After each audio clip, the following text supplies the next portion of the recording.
I first got a longboard when I lived on Mackinac Island. I figured, you know what, I need some way to get around. Didn't want to buy a bike, so I figured I'd buy a longboard. And it was pretty successful. I snowboard. That's actually the reason why I bought the longboard. I was on the snowboard team my freshman year and kind of needed to work on some carving, some techniques in the off season, so I went and bought a longboard. And it really improved my riding, and you know, it made our team much better, and I did good for a lot of races after that.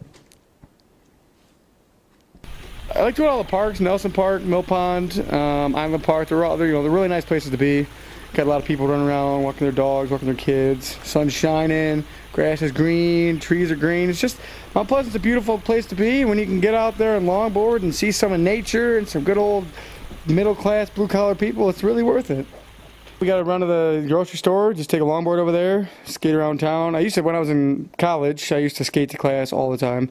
Much faster than riding a bike, because you know, I could weave through people and have to lock it up, take it to class.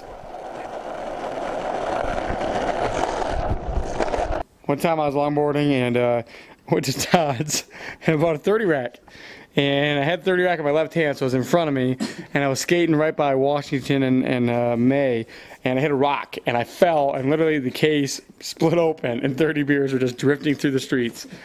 And people were watching, laughing at me, so I didn't even pick up the beer, I just laughed. Longboarding is one of those things. It doesn't really matter like what you're into or like what kind of like the personality type or group you hang out with. Anybody can do it. You know, you see guys longboarding in, you know, a pair of loafers and just you know, normal jeans. You see guys that are all, you know, in the skater gear and that sort of thing. And I feel like longboarding, especially in the last 5 years, has really grown in popularity, and you see people of all kinds doing it. And I think that's the beauty of longboarding. It really has changed, especially in probably last 5-10 years, 5 years specifically. First year I bought the longboard. I rode a little bit back home, but I rode on Mackinac Island is where I got it. You know, everybody rides bikes up there. There's no cars, and there's actually a lot of mountain biking trails inside the center of the island, and they're all paved, all through the trees, really hilly, up and down, and it got some great views because it's, you know, it's the Mackinac Island. So I would take the longboard, and I'd have a day off of work, go spend 3-4 hours up there, and just kind of riding out, you know, in the middle of the island.